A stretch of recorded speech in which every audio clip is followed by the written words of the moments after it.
Hi, everyone. Hi, Meg. Hello. Hey, and Claire. How are you doing? Oh, I'm doing good. I'm in a good mood today. How about you? Well, I'm in a good mood. My body's trying to agree. Uh-oh, It's what's catching up. happening? I just had a little surgical operation thing happen to my gums earlier today. I'm feeling fine though. Like there's no pain. It's feeling a bit odd, so I might not smile and giggle as much as I usually do, but it's fine. What if I were to Mostly. make you laugh so hard you re-injured your gums? I think it's fine. Honestly, the orthodontist gum specialist human is like, you should be fine. It's probably going to feel weird and that's going to sort of like put a natural barrier, right? Because your body's sort of communicating to you, like, pay attention. There's something odd here. We're trying to do something. We're trying to heal. So it's sort of like naturally something's done. But he said that other than like sticking a fork there or like biting into an apple or something, I should be fine. Well, no, there's more to it. It's like temperature considerations with my food and et cetera, and how I can brush my teeth and whatnot. But yes, smiling and laughing was not on the list. So you can go ahead and make me laugh. Also, I'm pretty sure a good mood and an optimistic outlook or whatever, that must help with your healing, right? If you're not gloomy, moody, and sort of not really helping yourself mentally and cognitively in the process. I don't know. Oh Maybe yeah. that's a weird belief that doesn't actually work, but I figure being distracted through laughter sounds like a good plan. hmm I think so too. But yeah, it's weird when things happen to you, to your body, to your health, like in ways that aren't ED related, but then it impacts your food, can be a tricky one. I mean, now it's fine, but is a tricky one. I still see that happening with clients. And I remember that being the case when I was unwell and having to really be careful. I mean, it's not easy. Yeah. How are you handling it with your gum situation today? Like, are you able to eat normally? Are they making you change things up? Like, what's going on with that? Well, first thing that I did is I had the thing planned for literally like noon sharp. That's honestly early in terms of having lunch, because obviously I can't show up with my lunch, right? I have to show up with clean teeth. So I planned to have a really filling lunch before I went, because that's not because my body was hungry or something, but because I was like, okay, I know, practically speaking, I'm not going to be able to eat until everything wakes up. And then I will have to take into consideration other things. So let's have the usual stuff earlier in the day, no change to breakfast, no change to my snack in the morning. And let's have a proper filling lunch before I go. Was I quite full afterwards? Yeah, but like still comfortably ish, right? I was a little fuller because I ate before I usually do and before sort of my body's like habits and hunger and whatnot. But that's because, I was planning to sort of have something in the way for a good few hours to be able to eat. And then now and moving forward for like a couple days, basically, I can't have anything that's really warm. So I can't have like really warm drinks. I can't have really warm food. And that's because there are a few stitches and it's like that sort of material that's going to dissolve in time. Sorry if that's gross. If anyone's like, what? I'm not Gross. grossed out by these sorts of things. But anyway, so that material sort of dissolves in time on its own. And if you eat something that's too warm, my understanding is it's going to dissolve too fast. Oh my God, scary. It's not scary. You just eat like medium temperature food or cold food. So what I basically did is I stopped at the store and bought a bunch of like cold things that I love, that I enjoy, that don't have like hard bits in it. Cause he was like, well, if you can avoid things that have like nuts that are going to like poke you inside or whatever, like aim for those sorts of things. But that's it really. So it means that I'm potentially not purely and simply listening to taste hunger, for example, for a couple of days. Because, well, if I feel like biting in something hard, like a cookie or an apple, not really something that I should consider and move forward with.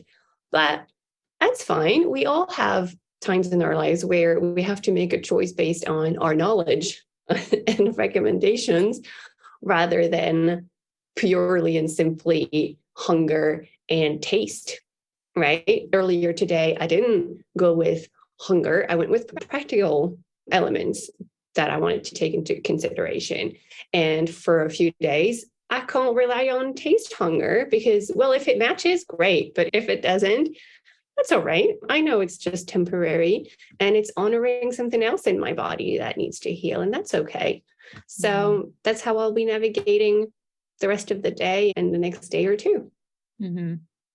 I feel like that comes from a place of very much learned experience. Oh, yeah.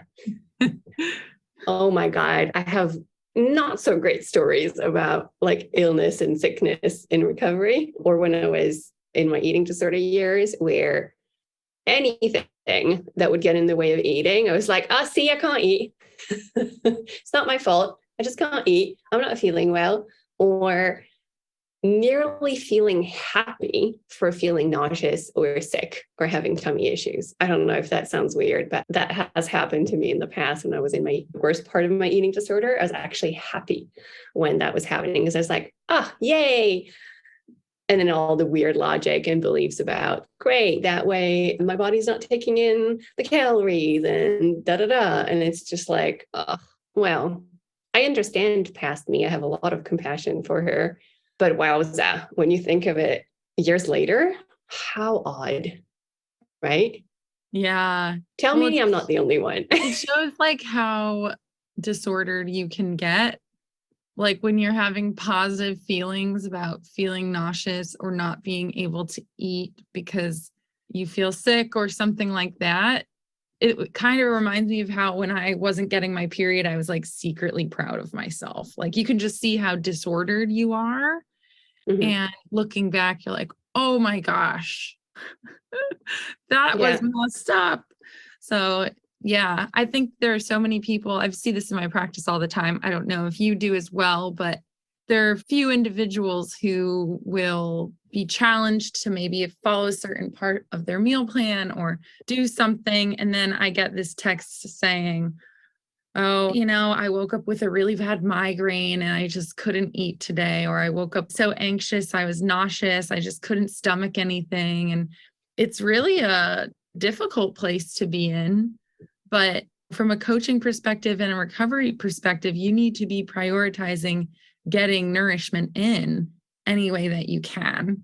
And I think when individuals find these reasons to maybe skip a meal or eat less that are maybe medically necessary or in their mind just not suitable for eating, it just shows me that the eating disorder is in control. Because a person who is recovered will find a way to get the nourishment they need, because a recovered person doesn't want to sit there starving themselves due to these like medical ailments happening in their life.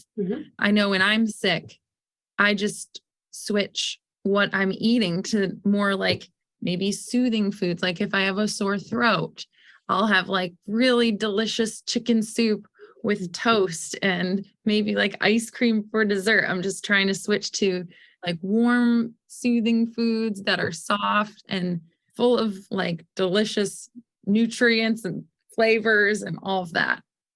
Oh, that's so right. And also, I find like one of the tricky ones is also when it ruins your appetite. When whatever's going on for you ruins your appetite. It could just be stress, actually, or something overwhelming is happening and you genuinely don't feel hungry. I can see that a client's really doing well in recovery, and I can see that in recovered people. We still feed ourselves.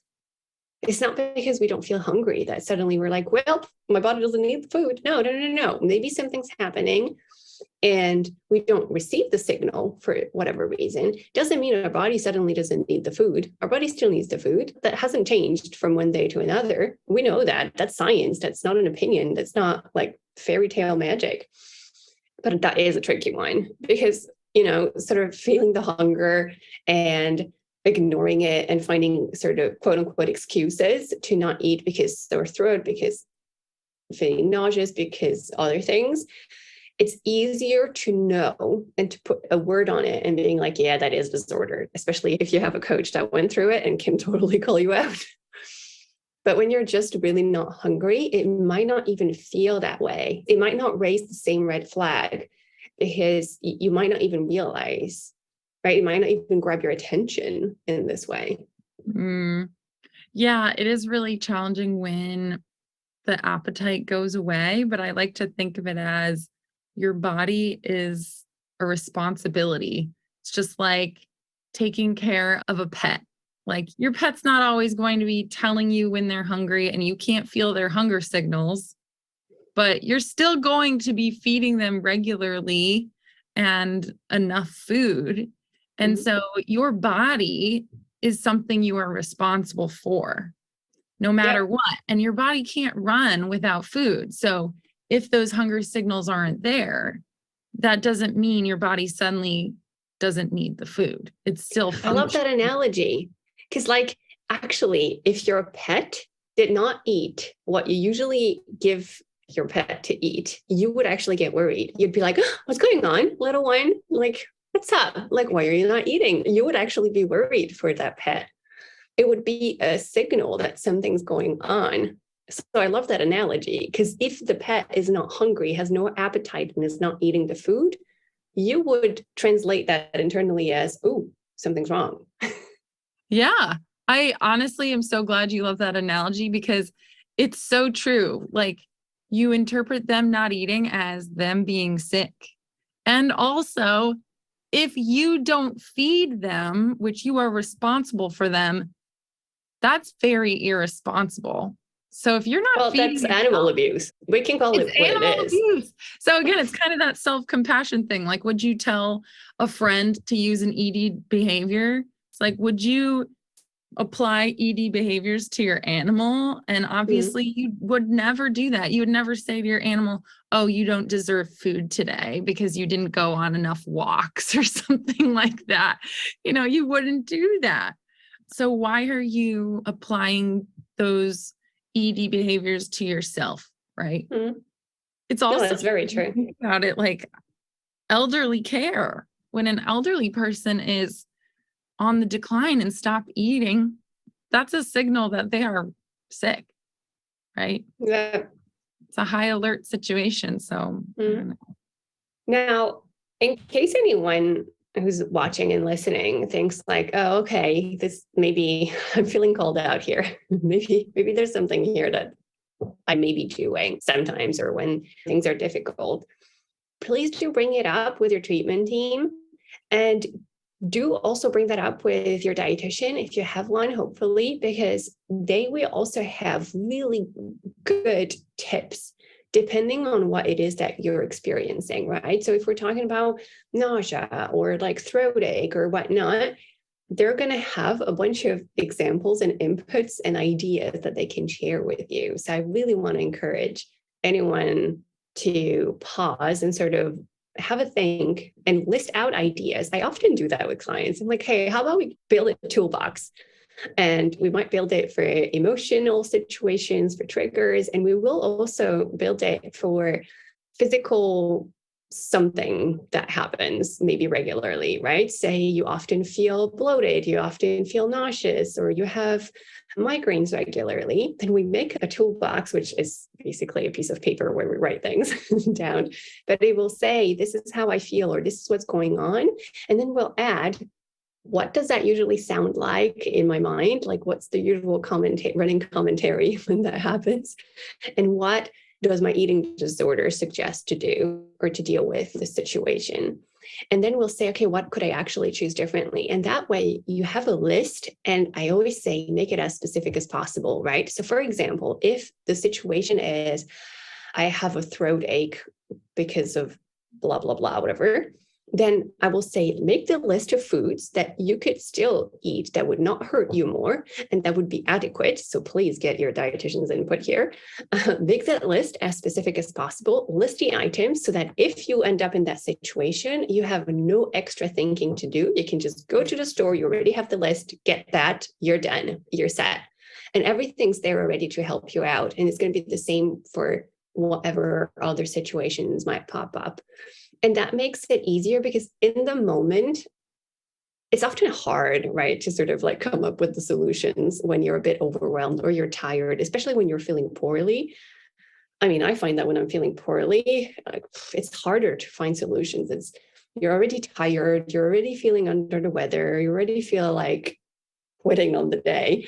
So if you have to sort of be creative and find the solutions, it's a whole lot harder. So if you have that list, you're like, okay, got it. Past me had my back and already prepared the list of the things that I can do. And it could be food. It could be also other things. It could be like take a warm shower, snuggle in bed, watch this movie that you really like, listen to this song and whatnot. Anyways, that was a long ramble. What do you think? Mm-hmm. I like the preparation piece. I like being able to do this when you're in a healthy state, almost like physically you're not sick. When you're sick, you are super tired sometimes and not feeling up for the problem solving mental energy it can take, especially if you do have an eating disorder. So being able to come up with that toolbox in advance seems extremely helpful. And I just also want to add in there that there's no shame in asking for help when you are sick. So I can just imagine a lot of eating disorders taking over, and also some practical thinking taking over, saying I shouldn't leave the house right now because I don't want to get anyone else sick. That's kind of practical, but, or maybe you can easily make the trip. Maybe you're just feeling exhausted or tired and nothing's contagious. You can make the trip, but your ED's like, oh, don't do that. You're not feeling good. Ask for help. Just say, oh, hey, like, neighbor, friend, significant other, can you pick up a few things for me? There's nothing wrong with doing that. And then also, maybe there's some convenient things like cans of soup. I keep saying soup because that's clearly what I love to eat, like homemade ideally, but keep some convenient foods like we talked about in the other episode in your house that you can make easily, especially when you aren't feeling well. Love that. Totally on board with that. Now, that was a weird segue. We didn't even start this. I didn't even ask one question, and we already talked about something for God knows how many minutes. Well, I think it's really important to just recognize, like, again, that eating is your responsibility. Taking care of your body is your responsibility. I don't know anybody who wants to be an irresponsible human. Like most, maybe I'm wrong, but I'd say most people want to be able to be a responsible adult. And that requires taking care of yourself. It really does. And that means feeding yourself. Yep, it does. There's literally no way around it. You don't have a choice with this one, right? Whatever the reason, whatever you want to attach it to, being responsible or whatever else, you can't find your way around it. You got to eat. Your body needs energy. Yeah, exactly. In one shape or form. And maybe for a while, because you're unwell, that shape or form will be different, but you still need it. Yeah. Energy. So important. It is like that dog analogy where essentially, when you're a kid and you're like, Mom, please let me have a dog. Please let me have a dog. I promise you I'm responsible. And they're like, well, if you have a dog, you have to feed it, clean it, walk it, play with it. I don't want anything to do with it. This is your responsibility. Like that's what parents will like to say. It's kind of like you have to take ownership of your body like you would take care of an animal. So true. Like a little puppy. Yeah. It's the same thing. It's a responsibility to own a body. True. Amen, Meg. I'm down for that. All right. Should we wrap this one up here?